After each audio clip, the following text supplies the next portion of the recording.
নমস্কার বন্ধুরা, আমি শিবানী কুকিং কিচেন। আশা করি আপনারা ভালো আছেন, আমিও ভালো আছি। আমার চ্যানেলে আপনাদের সুস্বাগত।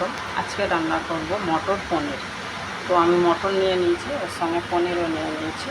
ওর সঙ্গে আছে আমার কাজু চালমগজ, এলাচ, লং, পোস্ত, টমেটো, আদা, রসুন, কাঁচা লঙ্কা, তেজপাতা, পেঁয়াজ। এই নিয়ে হবে আমার আজকে রেসিপি মটর পনির। আর যা বাদবাকি লাগবে আমি রান্না করতে করতে আপনাদেরকে দেখাবো। চলুন কীভাবে রান্না করবো মটর পনির সেটা আপনাদেরকে তুলে ধরবো। আর 1 কেজি দুধের পনির আমি বাইরে নিয়েছি ঘরে। 1 কেজি দুধ আছে, তো দুধের পনির সেটা আমি বাইরেছি, কেনা পনির নয়। তা চলুন তাহলে কীভাবে বানাবো মটর পনির সেটা আপনাদেরকে তুলে ধরবো। তো আগে আমি এগুলো ভালো করে পিষে নেবো। চালমগজ, পোস্ত, টমেটো, আদা, রসুন, কাঁচা লঙ্কা, পেঁয়াজ আমি ভালোভাবে একটা পিষে পেস্ট করে নেবো, তারপরে আপনাদেরকে দেখাবো। তো দেখুন আমি পিষে ভালো করে পেস্ট করে নিয়েছি। এরপরে এটাকে আমি কীভাবে বানাবো সেটা আপনাদেরকে দেখাবো। তো দেখুন আমি একটা কড়াই বসিয়েছি, কড়াইয়ে জিরে আর তেজপাতা ফোড়ন দিয়েছি। আগে থেকেই আমি জিরে, তেজপাতা আর তেলে ফোড়ন দিয়ে দিয়েছি। এরপরে ফোড়নটা হওয়া পর্যন্ত আমি ওয়েট করব। দেখুন আমার ফোড়ন হয়ে গেছে। এরপরে মশলাটা আমি অ্যাড করে দিচ্ছি।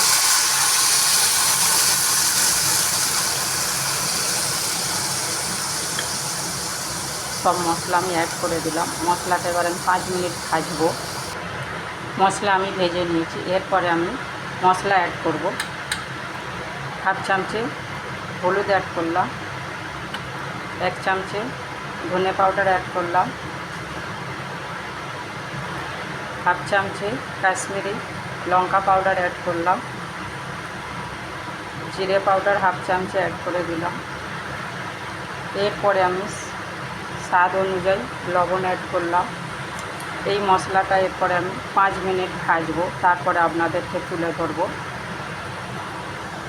দেখুন মশলাটা আমি ভালো করে ভেজে নেব। 5 মিনিট ভালো করে ভেজে নেব, তারপরে আপনাদেরকে দেখাবো। এরপরে দেখুন আমি মটর অ্যাড করে দিলাম। মটরটা অ্যাড করে দিয়ে আমি আরও 5 মিনিট ভালো করে মশলাটা ভেজে নেব, তারপরে আপনাদেরকে তুলে ধরবো। 5 মিনিট মশলাটা আমি মটর দিয়ে ভেজে নেব। 5 মিনিট পরে ফিরে এলাম বন্ধুরা। দেখুন আমার মশলা ভাজা হয়ে গেছে, কারণ মশলাতে তেল বার হয়ে গেছে। মশলাটা ভাজা হয়ে গেছে। এরপরে আমি যেটা করব, এরপরে আমি পনিরটা অ্যাড করব। এরপর আমি পনির অ্যাড করে দিচ্ছি।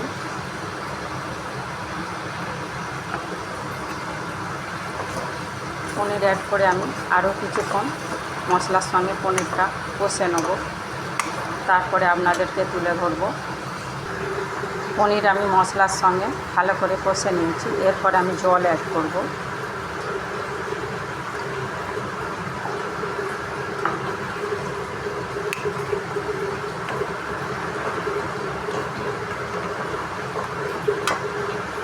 এরপরে এটাকে আমি বয়েল হতে দেবো। ঝোলটা ভালো করে ফুটলে তারপরে আপনাদেরকে দেখাবো। দেখুন আমার মটর পনির হয়ে গেছে। ঠিক এইরকমই হবে মটর পনির। লাস্টে আমি একটু ধনে পাতা অ্যাড করব। ঠিক এইরকমই হবে মটর পনির। আপনারা বানালে এইরকমই বানাবেন মটর পনির। আর আমার রেসিপিটা কীরকম হয়েছে সেটা কমেন্টের মাধ্যমে জানাবেন। আর এতে কী আর মশলা পড়বে সেটাও আপনারা কমেন্টের মাধ্যমে জানাবেন। এই বলে আমার ভিডিও বন্ধ করছি। নমস্কার বন্ধুরা, আবার আসবো কোন দিন নতুন কোনো ভিডিও নিয়ে। সেই পর্যন্ত আপনারা ভালো থাকবেন, সুস্থ থাকবেন।